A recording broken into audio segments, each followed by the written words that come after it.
Hello, everybody. Welcome to another edition of Marion County Espresso TV. I'm your host, Steve Woodhouse, and joining me today is Deputy Derek Lanser from the Marion County Sheriff's Office. Welcome, Derek. Thank you. So, Sheriff Sandholt refers to you as the mental health deputy. Can you kind of describe what that is, and is that your official title? Yep. So I'm our mental health deputy. I've been volunteered for this role since March of 2024. And I kind of have some different duties than the regular patrol deputy. I respond to all mental health related calls for service, people in crisis, suicidal subjects, welfare checks, and then I'm in charge of doing all of our court committals throughout the entire county, where I'll go pick people up, bring them to the hospitals for mental health or substance abuse evaluation. And then I conduct a lot of follow-ups and try and connect people with the certain resources that they may need or want to try and help them out in their lives. And I know the issue of mental health has been one Sheriff Sandholt and I have talked about a lot over the years. I don't know how to phrase this. I don't want to sound offensive to you, but do you feel like you're making a difference? Have you been that active? Yeah. So Sheriff Sandholt is a very big proponent of mental health and trying to, get what resources people need in not just our county, but in the statewide. So our sheriff's office was actually one of the first in the state to have a mental health position that we're grateful for. But you don't realize how busy you are, how much time you're spending on these calls for service with people until you actually, look back at it. So having a dedicated officer or deputy to the position definitely frees up some of the resources and the time from the other patrol deputies to conduct the work that they do. If I'm not staying busy with, picking people up for committals and, bringing them to the hospital, again, I'm doing a lot of follow-ups with people, trying to, I don't want to use the word hold them accountable, but kind of just check in on them, make sure they're still, trying to be as stable as they can in the community, making sure they're still going to their appointments, taking their medications if applicable, and just, be another ear to, support for them. Are those folks pretty thankful to have you and to have somebody checking up on them like that? Yeah.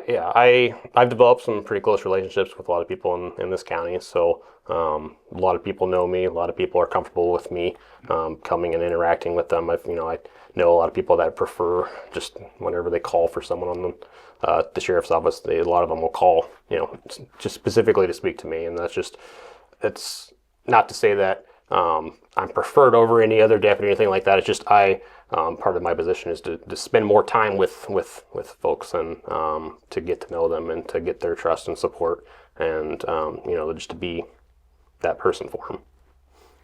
And so I know one of the reasons he wanted a mental health deputy was to kind of try to put fewer of them into the jail. Yes. So I don't have the specific number of people that how we're holding how many now versus before I started the position. But I've noticed a lot of the people, as well as other people have noticed, a lot of the, frequent flyers, I guess you'd call them, they're spending less time in jail and they're, spending more time out in the community because I'm able to de-escalate and find them the proper resources to keep them stabilized so that way they're not committing, the criminal acts that put them in jail in the first place. And so have you been contacted by other counties or the state, as a role model or an example of what a mental health deputy can do and the difference you can make? Yep. So the Pella Police Department and the Knoxville Police Department now have crisis intervention officers, and forgive me, I can't remember exactly when they started, but we were doing this program before they rolled out, and so I know they reached out to me to try and figure out kind of what I was doing to kind of help them get a jump start on their program. And we work closely alongside with both of those organizations, just because obviously Pella and Knoxville are in the county of Marion, so it's a partnership, and it's been going great.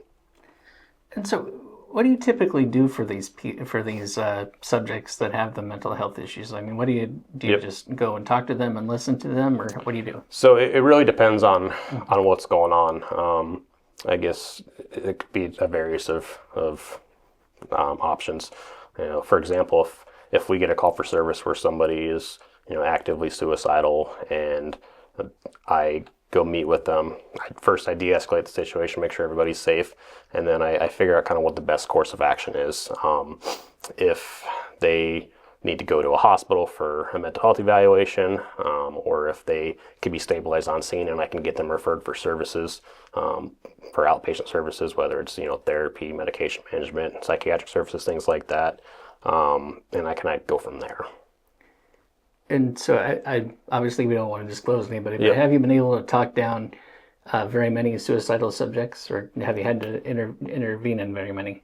Yeah, I mean, majority of the time, when I'm dealing with people, I'm able to talk them down enough to where I at least get them to the hospitals for the evaluation in a safe manner, just to try and get them some further help.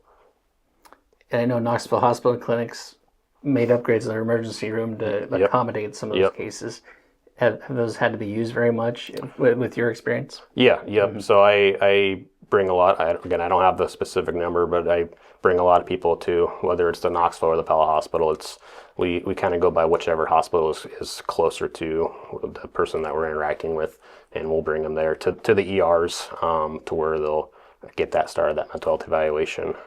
So yeah, they are utilized quite often, unfortunately, but fortunately that we have those available to us.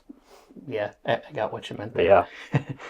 Yeah. But as far as keeping people safe, I know for a long time there have been complaints there aren't enough mental health beds, to take care of these people that need that more intensive care. Do you still run into that?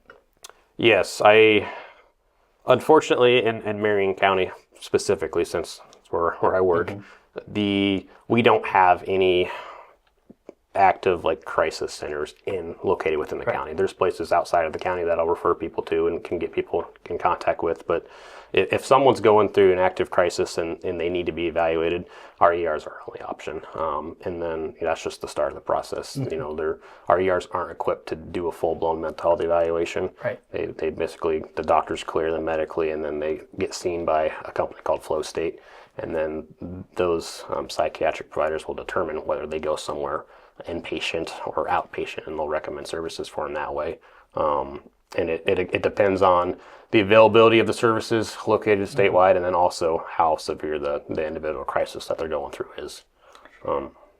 Yeah, the need for beds is something that we've discussed a lot, the sheriff and I, and I just don't see it improving a lot. But are you still having to take long trips with these people? To other facilities. Yeah, to other facilities. I do transports quite often to different facilities around the state. Every so often, sometimes we'll utilize a transport company. Sometimes I'll do it myself. It just depends on availability, and most of those facilities are anywhere from 1.5 to 2.5 hours away from Marion County. It's just the location, unfortunately. And so what do you think? I know you're not a doctor or anything like that. No. But what do you think is?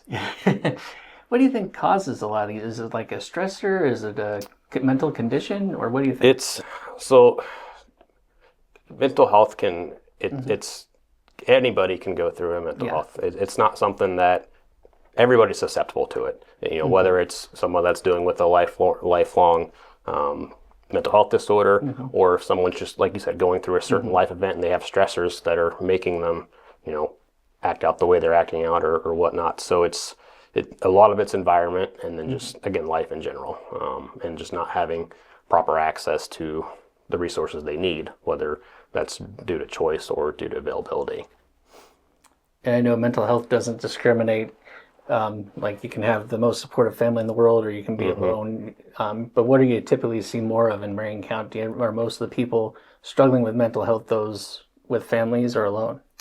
I would say it's a mixture of whether they've got that support with them or they don't have the support. And then just like with any other, whether it's mental illness or substance abuse, you can have as much support in the world. It's ultimately, we can only make people do so much that they want to do and to try and improve themselves or make their lives a little more stable. So, and I've seen a lot of where people still have loads of support and they're just still struggling because they just don't want to, move forward with the proper course of action to, improve their lives, And so how about you? I mean, you see these people in crisis over and over every day. How do you take care of yourself? I go to therapy. I'm not gonna. I won't lie about that. There's no shame in There's that. no shame in going to therapy, reaching out for help, and I think anybody, regardless of what you do in life, should at least once go talk to somebody that that won't judge you, that can kind of help you process some things that you've been through and just help you with some coping mechanisms. Because yeah, I tend to focus on other people and try and make their lives better and help them. So I put myself on the back burner once in a while, but to kind of keep myself grounded, I go to therapy. I talk to people because I have to. Just it helps me, and so I encourage that for everybody. And I'm sure it's not all bad when you're Yeah. going. I mean, like, do you have like family members or the individuals themselves come up to you? Thank you, Deputy Lancer, for all you do and for helping out my family member. Yep. I don't just reach out to the individual that I'm interacting with that's going through a crisis or whatnot. I'll frequently reach out to family members just to see, check on how their relationships are going, making sure they're still going to their appointments and things like that, seeing if they need any further resources or further referrals. So it's just there's a lot of talking to people. And of course, you mentioned Knoxville, and here in Pella, there's crisis people now, crisis officers. So has that like eased the load off of you a bit, or? Yeah, it has, because before, again, I can't remember when they actually started, but I was doing follow-ups with everybody, and whether it's in Pella or Knoxville, and so now since they have their specific dedicated officers, that's lessened my load. I'm still busy, and I still do all the mental health committals. The local police departments, they don't serve court committals, so I still do them, whether it's in Knoxville or Pella, and they'll assist me with that if they're available. So that's been nice to not have to take a patrol officer or patrol deputy off the road to go assist with the court committal. And with court committals, where do those folks go? Where are the mental health hospitals these days? So initially, if I go pick someone up for a court committal, first we'll go to the hospital, whether it's Knoxville or Pella, depending on location, and then like I said, they'll be seen by Flow State, and then they'll kind of go to a barrage of different places depending on availability. Sometimes they'll go as close as Clive Behavioral Health. Sometimes they'll go over to Eagle View, which is in, I believe, Bettendorf, and then there's another hospital in Davenport. I can't remember the name. I apologize. But they'll just kind of go wherever a bed's available, and unfortunately, it's usually within an hour to 2 hours from Marion County. It's just how it works out, unfortunately. I know cost is secondary. First of all, we need to make sure the person's taken care of. But has that budget grown over the years you've been doing that? Or? I don't know. Okay. As far as statewide, I don't have an answer for you on that.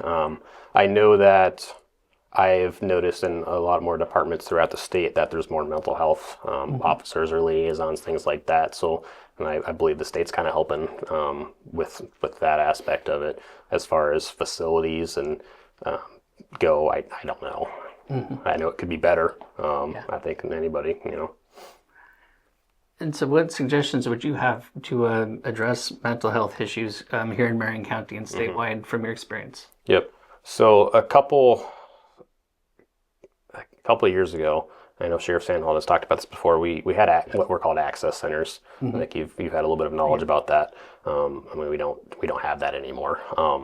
While it wouldn't be a fix-all solution, but I wish our state would come up with a plan to create more kind of crisis centers like that, to have them in different regions of the state, to where because the ERs, they get tied up with things other than mental health committals, but that can tie up their time and resources a lot, especially if we have a lot going on.